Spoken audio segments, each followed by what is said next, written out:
This is a video called 10 Reasons to Walk. But before we start, I'd like to explain what it's about. If you're buying a Project Morris or a Concourse Morris, this video isn't going to be much use to you. Obviously, a Project Morris is going to be a shell usually with boxes and boxes of parts. And a Concourse Morris is so well maintained and restored that you don't really need to look at it. This is about all the cars in between, from about £2,000 up to about £8,000 in the UK, and all variants, convertibles, saloons, pickups, vans, and travellers.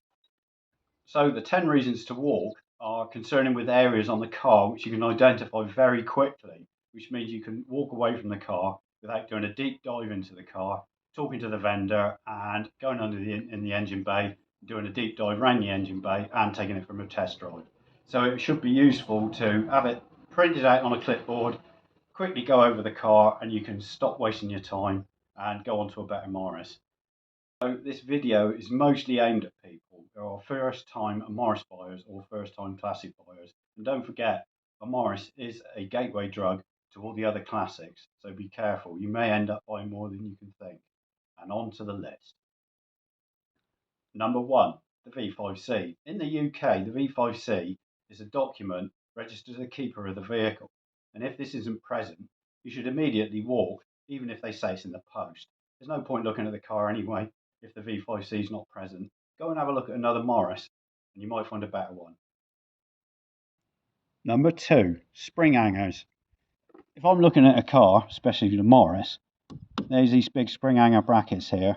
And what you don't want to see is any rust or any holding anywhere near this bracket, the box section under here, and leading back at the other end. Surface rust's okay if it's solid, but any holing, walk away. Same at the back. Any holing, any rust, anywhere near these shackle plates in this box section, walk away. Number 3, chassis legs, left and right, driver's side and passenger side. Just here, behind your front wheels, is this big box section girder here, and it's called a chassis leg. You want this to be crisp, clean, painted, and rust free. If it isn't, walk. Number 4, front cross member and central cross member. We're at the front of the car, just behind the number plate, a little bit further back. Here is your front cross member. What you want to see here is no rust, no holes, crisp clean lines, well painted and solid. If it isn't, walk. The same with the central cross member and jacking point here. Any holes, any rusting right through, not well painted, not clean lines and crunchy, walk. Number 5, sills and floor pans. So here we are, here's the sills. It's just under the B post, just by the driver's side door. What you want to see here is nice crisp lines, nice and solid sounding. You don't want any crusty, crunchy or holes. If it's got a hole, walk. And traveller specific, what you're looking for is soft, dark patches. Any softness in the wood anywhere, and rot, and especially in this, what they call the cant rail underneath the wood. If there's any rot anywhere along here, for me, that would always be a walk. But anywhere soft patches and dark areas which you can push in with your finger, walk. Number 6, I'm sat in the driver's side of our traveller, and I've got my right hand down on the seatbelt mount on the inner sill, and I'm going to give it a good old tug. If there's any sound of crunching or crustiness or looseness in either the seat or the seatbelt mount, walk. Number 7, uneven and loose hanging doors.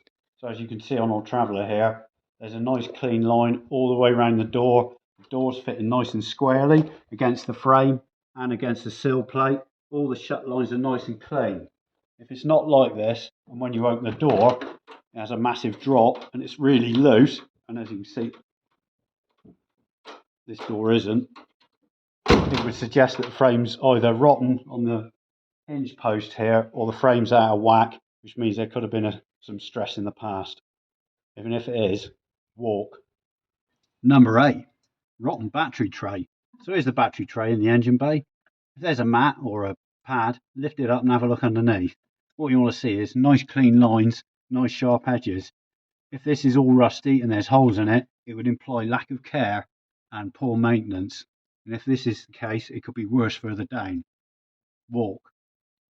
Number 9. Walk door cards, damp and mould in the interior. What you want to look for in your door cards is nice straight lines and no warping across the whole area, front and rear. And again, with the carpets, lift them, feel underneath, check the carpets for mould, check the seats for mould, have a look, even the roof lining. And if there's any mould inside and any moisture inside, it shows that the car's been sat for a long time, and it would indicate that there could be rust further in, especially in the sills. If I see this, I walk. Number 10, Smoky Exhaust. If you've managed to get through all the other numbers, 1 to 9, and everything's okay, the last thing you can do is start the engine. And if the engine smokes an awful lot, I'd walk. So I'm going to show you what an engine should look like on start up.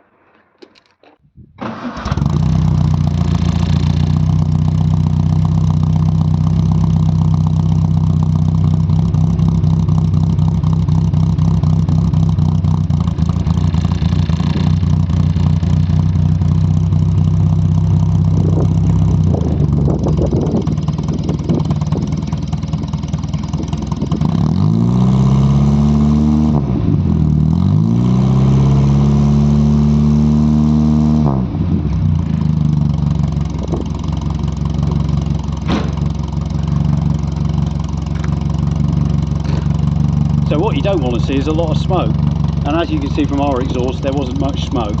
So you can go on then to the deep dive into the car with your vendor and hopefully find yourself a decent Morris.